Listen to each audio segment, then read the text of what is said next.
Guys welcome back to my YouTube channel EN learners. I आप सब अच्छे होंगे। तो चलिए गाइस आज की क्लास को स्टार्ट करेंगे। आज है आपकी 4th क्लास जिसमें हम आपके यहाँ पर DSSB के जो भी प्रीवियस ईयर के क्वेश्चन है हिंदी से रिलेटेड जो आपका जर्नल पेपर होता है इसमें आपके 20 क्वेश्चन आते हैं हिंदी के। तो उन 20 के 20 क्वेश्चन को यहाँ पर तैयार कराया जा रहा है। इसके अलावा आपके 80 नंबर के जो है आपके यहाँ पर क्वेश्चन कराए जाते हैं, पूरा मॉक टेस्ट कराया जाता है। जिन भी स्टूडेंट का मेन सब्जेक्ट हिंदी है उनके लिए वो क्लासेस बहुत ही ज़्यादा इंपॉर्टेंट है, तो जाकर जरूर चेक कर लेना। और जिन बच्चों का सिर्फ जर्नल पेपर में हिंदी है उनके लिए ये वाली क्लासेस कराई जाती है। तो आप सभी के लिए सारी क्लासेस बहुत ही ज़्यादा इंपॉर्टेंट है, क्योंकि जो क्वेश्चन कराए जाते हैं वो सब आपके PYQ के बेस पर और जो आपको एग्जाम में देखने को मिलेंगे वही क्वेश्चन आपके लिए लाए जाते हैं। तो यहाँ पर बात करें आपका जनरल हिंदी में जो है एक पैसेज मिलता है, गद्यांश मिलेगा, उसे पढ़कर जो आपको क्वेश्चन के आंसर देने होते हैं। ज़्यादा टफ आपका गद्यांश नहीं पूछा जाता, लेकिन फिर भी कुछ ऐसे क्वेश्चन हो जाते हैं जिसमें आप कंफ्यूज हो जाते हो। तो इसी वजह से गद्यांश को कम टाइम में किस प्रकार से किया जाए, प्लस सभी क्वेश्चन जो है आपको 20 में से 20 ठीक करने हैं, टारगेट लेकर चलना है। क्योंकि हिंदी एक आपका ऐसा स्कोरिंग सब्जेक्ट है DSSB में जिससे आप सिलेक्शन ले सकते हो। तो हिंदी पर जो आपको सबसे ज़्यादा फोकस रखना है, 20 में से 20 निकालोगे। और रही मैथ और रीजनिंग, इन सब में आप कितना भी अच्छा कर लो लेकिन टाइम को देखते हुए आप उसमें से सारे क्वेश्चन नहीं कर सकते। लेकिन हिंदी हो गया, इंग्लिश हो गया, GS में भी आप सारे क्वेश्चन सही नहीं कर सकते। लेकिन हिंदी और इंग्लिश लैंग्वेज का ऐसा पोर्शन है जिसमें आप सबसे बेटर तरीके से अच्छे क्वेश्चन जो है कर सकते हो, प्लस स्कोर सबसे ज़्यादा रख सकते हो। तो आप सभी के लिए क्लासेस कराई जाती है। शेयर कर दो अपने सभी दोस्तों के साथ जो भी एग्जाम की तैयारी करते हैं। तो यहाँ पर बात करें गद्यांश पढ़कर आपको बताना है, तो हमारी ट्रिक क्या रहती है, हम सबसे पहले क्वेश्चन पढ़ेंगे। तो यहाँ पर आपका सबसे पहला क्वेश्चन, आध्यात्मिक छाया का भान अवधारणा का संबंध किससे है। चलिए अब इसे ढूंढते हैं। सीधा आपको जो क्वेश्चन में पूछा गया है सीधा सिर्फ उसे ढूंढना स्टार्ट कीजिए। तो यहाँ पर अगर हम ढूंढे, ठीक है, यहाँ पर क्या है आपका, उन्होंने छायावाद के चित्र भाषा शैली भी कहा है। आगे चलते हैं।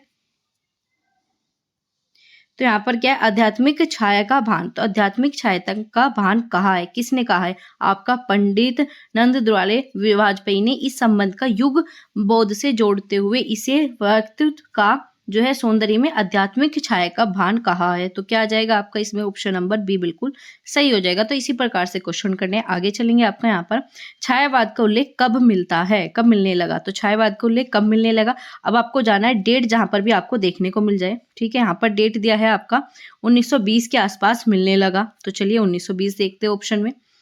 ऑप्शन में है आपका 1920 बिल्कुल सही, तो डी ऑप्शन आपका सही हो जाएगा। आगे चलेंगे। छायावाद का चित्र भाषा शैली किससे ने कहा, क्या कहा, छायावाद को चित्र भाषा शैली किसने कहा। चलिए चलते हैं, सबसे पहले यहाँ पर देखेंगे। ये रहा आपका, छायावाद को चित्र भाषा शैली कहा, किसने कहा। चलिए देखते हैं ऊपर। यहाँ पर क्या है आपका, शुक्ल जी इन्हें रविंद्रनाथ ठाकुर की कविताओं के प्रभाव से आया मानकर इस संबंध में ईसाई संतों में आपका यहाँ पर क्या आ गया, फटे समाटा छायाभास शब्द से जोड़ते हैं। उन्होंने यहाँ पर क्या कह दिया, छायावाद को चित्रभाषा शैली। तो किसने कहा आपका यहाँ पर, शुक्ल जी आ जाएगा। चलिए ऑप्शन में देखते हैं। आपका यहाँ पर है आपका ऑप्शन में डी ऑप्शन बिल्कुल सही है, रामचंद्र शुक्ल जी ने ही क्या कहा, छायावाद को चित्रभाषा शैली कहा। जिन बच्चों का हिंदी मेन सब्जेक्ट है उसमें ये क्वेश्चन पूछा जा सकता है कि छायावाद को चित्रभाषा शैली किसने कहा, रामचंद्र शुक्ल जी ने कहा। आगे चलेंगे। छायावाद को स्थूल के प्रति सूक्ष्म का विद्रोह किसने कहा। ठीक है, ये पूरा पैसेज ही छायावाद से रिलेटेड था। तो क्या आएगा, सूक्ष्म के प्रति आपका यहाँ पर स्थूल के प्रति सूक्ष्म का विरोध किसने कहा। चलिए ढूंढते हैं। यहाँ पर बात करें, हमें सीधा यहाँ पर दिख गया, स्थूल के विरोध में सूक्ष्म का विद्रोह किसने कहा, डॉक्टर नरेंद्र ने छायावाद को। तो चलिए ढूंढते ऑप्शन में। तो आपका क्या हो जाएगा यहाँ पर, सी ऑप्शन बिल्कुल ठीक है। आगे चलेंगे। इसी प्रकार से आपको कम टाइम में अपना पूरा टाइम जो है बहुत ही अच्छे से मैनेजमेंट करके चलना है। इसी के अकॉर्डिंग जो आपको पेपर में भी करना है, कम टाइम में ज्यादा क्वेश्चन करने हैं और हिंदी में ही आप ऐसा कर सकते हो। गद्यांश में उल्लिखित छायावाद पुस्तक के लेखक, आप पूछा है पुस्तक के लेखक कौन है। चलिए ढूंढते हैं। अब आपको ढूंढना है छायावाद पुस्तक के लेखक। तो यहाँ पर क्या आ गया आपका, डॉक्टर नामवर सिंह ने अपनी पुस्तक छायावाद। तो सीधा मिल गया आपको छायावाद। ठीक है, चलिए देखते हैं इसमें क्या हो जाएगा आपका। यहाँ पर बी ऑप्शन बिल्कुल सही है, डॉक्टर नामवर सिंह। तो बी ऑप्शन बिल्कुल सही हो गया। आगे चलेंगे। आपका भद्र का विलोम पूछा है, क्या पूछा है, भद्र का विलोम। आपका संभ्रात नहीं होगा, विद्वान तो बिल्कुल अलग हो गया, मूर्ख भी अलग हो गया। तो एकमात्र ऑप्शन क्या है आपका, अभद्र। क्या हो जाएगा, भद्र का अभद्र हो जाएगा। आगे चलेंगे। आपका यहाँ पर संभ्रांत का पूछे, अप्रतिष्ठ होता है, ये भी पूछा जा सकता है। मूर्ख का आपका विद्वान होता है। आगे चलेंगे। अनिश्चय आपका अनिश्चयवाचक सर्वनाम पूछा। ये क्वेश्चन काफ़ी ज़्यादा पूछे जाते हैं। सर्वनाम हो गया, संज्ञा, सारी चीज़ें कराई है। जाकर सर्वनाम की क्लास देख लेना। अनिश्चयवाचक सिर्फ आपके क्या होते हैं, कोई और आपका कुछ, यही आपके क्या होते हैं, अनिश्चयवाचक सर्वनाम होते हैं। पूछा जाए मूल सर्वनाम कितने आपके 11 है, कौन कौन से 11 है वो भी बता रखा है, ठीक है। और यौगिक सर्वनाम कौन से होते हैं, हर एक चीज़ आपको समझाई गई है। तो आपको यहाँ पर कॉन्सेप्ट की भी क्लासेस मिल जाएगी, प्लेलिस्ट बनी हुई है आपकी, हिंदी करके आपको प्लेलिस्ट मिल जाएगी। तो उसमें आपकी सारी क्लासेस मिलेगी जिसमें हमने आपका डिटेल में कॉन्सेप्ट जाना है। तो इसमें क्या आ जाएगा, डी ऑप्शन आपका बिल्कुल ठीक है। आगे चलते हैं। आपका यहाँ पर पूछा है पक्षी में प्रत्यय, प्रत्यय बताया था जो पीछे लगते हैं। तो पक्षी में क्या है आपका, पक्ष प्लस ई, क्या है इसमें, पक्ष प्लस आपका ई लगा है। कौन सा, बड़े वाला ई, कौन सा ई लगा है इसमें, बड़े वाला। तो क्या आ जाएगा, बी ऑप्शन बिल्कुल सही है।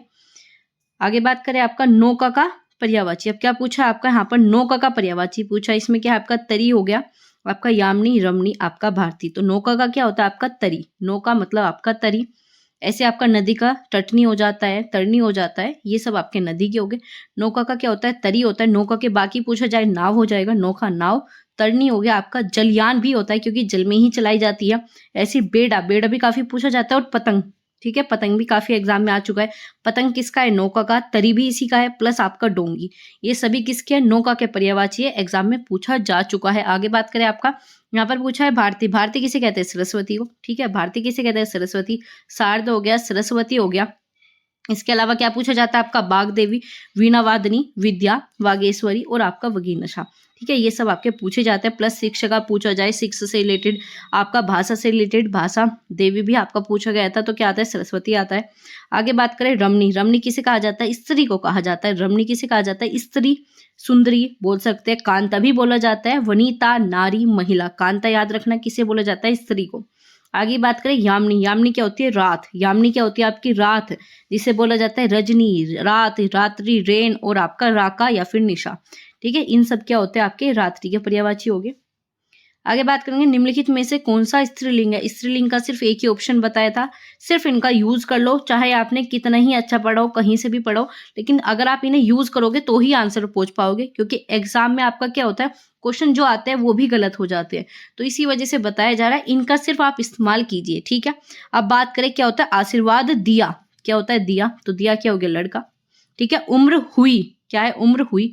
तो भाई लड़की, उम्र हुआ थोड़ी होता है, हुई होती है। तो हमें बी मिल गया। बाकी भी देख लेते हैं। आकाश नीला है, तो ये भी आपका यहाँ पर क्या हो गया, स्त्रीलिंग नहीं है, पुरुषलिंग हो गया।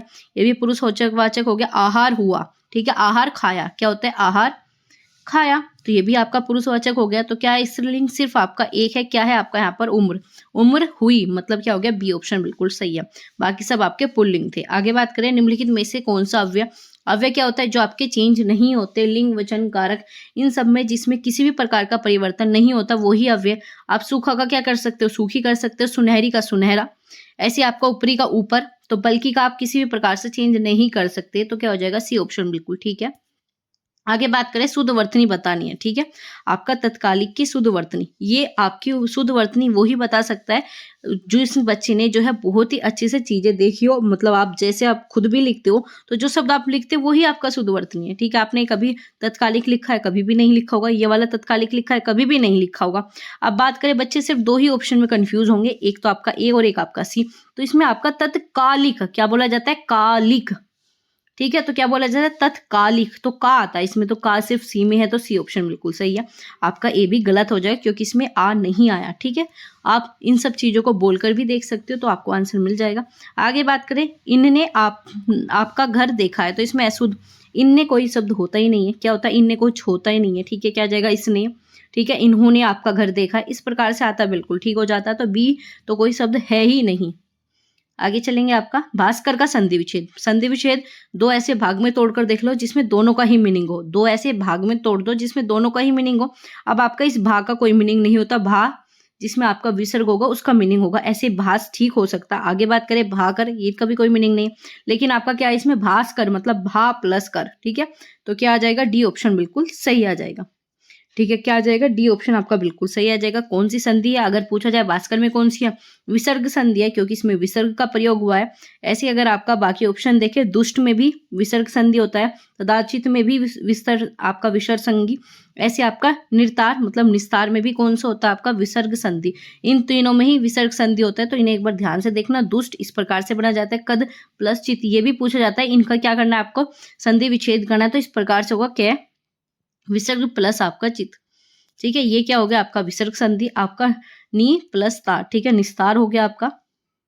आगे चलेंगे आपका, यहाँ पर पूछा है शिशु से संबंधित एक शब्द है। आपने सीडीपी सीटेट वगैरह करके आए हो, तो आप इसका आराम से दे सकते हो। वैष्णव क्या हो गया? विष्णु भगवान का। वात्सल्य क्या हो गया? जो माता बच्चे से प्रेम करती है। आपका शिव क्या हो गया? शिव जी हो गया। लेकिन आपका शैशव अवस्था बोली जाती है ना, शैशव अवस्था, तो इसी प्रकार से क्या हो गया? आपका ये ऑप्शन बिल्कुल ठीक हो जाएगा। आगे चलेंगे, आपका यहाँ पर जो चीजें बताइए वही आपका यहाँ पर लिखा हुआ है। ये हो गया आपका वात्सल्य स्नेह, मतलब माता का स्नेह की बात करते हैं यहाँ पर। अब पूछा है तत्सम। तत्सम की 10 ट्रिक है, जान लीजिए, क्लासेस देख लीजिए, कभी भी तत्सम गलत नहीं करोगे। आपका माखन, आपका मार्ग, आपका माँ और आपका माई। चंदा बिंदी जहाँ पर भी होती है, अर्धचंद जहाँ पर भी मिलेगा, हमेशा तद्भव होगा, तो ये तो हो नहीं सकता। माई जो है आपका क्या कहा जाता है? तद्भव में ही कहा जाता है। माखन आपका गलत लिखा है, माखन आपका ऐसे लिखा जाता है। ठीक है, तो ये क्या हो जाएगा आपका यहाँ पर? मार्ग। इसमें क्या मिल गया आपको? ये रे मिल गया, आधा रे। ठीक है, ये क्या मिल गया? रे मिल गया। विसर्ग मिल जाए, वो सब क्या होते हैं? आपके तत्सम होते हैं, तो बी ऑप्शन बिल्कुल ठीक है। आगे चलेंगे, आपका इसमें है रातों रात। रातों रात आपका पहले भी एग्जाम में पूछा जा सकता था, पहले भी एग्जाम में आया था, ऐसे आपका दिनों दिन भी पहले एग्जाम में आ चुका है। तो क्या है? इसमें आपका हमेशा अव्यय देखने को मिलेगा। क्या देखने को मिलेगा? अव्यय, जिसमें दोनों ही शब्द एक जैसे हो। ठीक है, याद रखना, जिसमें दोनों ही शब्द एक जैसे हो। अगर पूछा जाए दिन और रात, अगर पूछा जाए दिन और रात में क्या होगा? द्वंद होगा, क्योंकि ये दोनों चीजें अलग है और दोनों की ही प्रधानता है। लेकिन यहाँ पर बात करें रातों रात, तो इसमें जो है आपका अव्यय होगा। दिनों दिन, इसमें भी अव्यय होगा। इन चीजों को याद रखना। इसमें पहले दिन, पहले पद की जो है, इसमें क्या हो जाएगा? आपका अव्यय हो जाएगा। पहला पद जो है अव्यय हो जाएगा, और दूसरे की जो है इसमें प्रधानता होती है। आगे बात करेंगे आपका, अगर यहाँ पर बाकी ऑप्शन को देखिए, आपका द्विगु किस में होता है? जिसमें संख्या हो। द्वंद किस में होता है? जिसमें दोनों ही पद प्रधान हो। तत्पुरुष किस में होता है? जिसमें आपके कारक हो। ठीक है, आगे बात करें, अवलोकन में उपसर्ग। अब पूछे अवलोकन में उपसर्ग। उपसर्ग मतलब जो आपका आगे लगेगा। ठीक है, तो कन तो होगा नहीं, लोकन भी नहीं होगा। ठीक है, क्योंकि ये तो पीछे लगे, ये प्रत्यय है। आगे बात करें ए तो नहीं होगा, तो क्या हो जाएगा? अव प्लस लोकन। क्या हो जाएगा? अव प्लस लोकन, क्योंकि अगर आप ए लगाते हो तो विलोकन कोई शब्द होता ही नहीं है। विलोकन कोई शब्द सुना है नहीं, तो क्या हो जाएगा? अव प्लस लोकन। आगे बात करेंगे, यहाँ पर पूछा है कौन सा तद्भव है। तद्भव का भी बताया था, क्या होता है तद्भव में आपका? यहाँ पर जो कि शब्द आप खुद से बोलते हो। तद्भव क्या होता है? जो आप डेली लैंग्वेज में यूज करते हो, डेली भाषा में प्रयोग करते हो। तत्सम क्या होगा? जो आपके संस्कृत के शब्द होते हैं। तो बंधन है। ठीक है, आगे बात करें वंश। ठीक है, वंश। आगे बात करें बहु प्लस आपका बाहु। बाहु भी नहीं होता, बाहु मतलब भुजा। ठीक है, तो क्या हो जाएगा आपका? सी बिल्कुल सही है। बहु कहते हैं, क्या कहते हैं? बहु कहते हैं। तो यहाँ पर क्या हो जाएगा? बहु हो जाएगा। और वधु क्या होता है? इसका तत्सम होता है, कहते हैं ना वधु। आपका पहले टाइम में बोला जाता था वधु, अब क्या होता है आपका? बहु। आगे बात करें, निम्न में से जातिवाचक संज्ञा कौन सी? अब पूछा है जातिवाचक बतानी है आपको, तो जातिवाचक समझाया था जिसमें कि आपकी पूरी जाति का बोध कराए। सोमवार क्या है? व्यक्तिवाचक है। चतुराई क्या है? भाववाचक हो गया। दिवाली आपका यहाँ पर व्यक्तिवाचक हो गया। मकान क्या है आपका यहाँ पर? मकान सबके अलग है। रमेश का मकान अलग है, सोहन का मकान अलग है, तो किसे बता रहे? पूरी जाति को बताता है। तो डी ऑप्शन आपका बिल्कुल सही हो जाएगा। ये हो गया आपका जातिवाचक। ठीक है, ये हमने आज 20 के 20 क्वेश्चन कर लिए, और बहुत ही कम टाइम में हम आपके 20 के 20 क्वेश्चन कराते हैं। ऐसा नहीं है इन 20 के 20 क्वेश्चन कराने के लिए आपकी 40 मिनट ले ली जाए, 50 मिनट ले ली जाए, ये हमारा टारगेट नहीं है। हमारा टारगेट है आपका एग्जाम क्लियर कराना, और आपको ज़्यादा से ज़्यादा क्वेश्चन कराने, ज़्यादा से ज़्यादा PYQ कराने, प्रैक्टिस करानी, चीज़ें समझानी, ये हमारा मेन टारगेट है। आपका टाइम यहाँ पर वेस्ट करना हमारा बिल्कुल भी टारगेट नहीं है। तो अगर आपको क्लासेस अच्छी लगती है तो लाइक कर दो, और अपने सभी दोस्तों के साथ शेयर करना बिल्कुल ना भूले। और कोई नया जुड़ा हो चैनल के साथ तो सब्सक्राइब कर लीजिए आप सभी, और बेल आइकन को ऑन रखना, क्योंकि जब भी आपकी क्लासेस आए आपको अपडेट मिल सके। और आपकी क्लासेस का टाइम है डेली 8 बजे। ठीक है, 8 बजे जो है रात को हम आपसे मिलते हैं। तो आप सभी जो है क्लासेस के साथ जुड़ना बिल्कुल ना भूले, शेयर करते हैं अपने सभी दोस्तों ग्रुपों में। तो चलिए गाइस, मिलेंगे आपसे अगली क्लास में।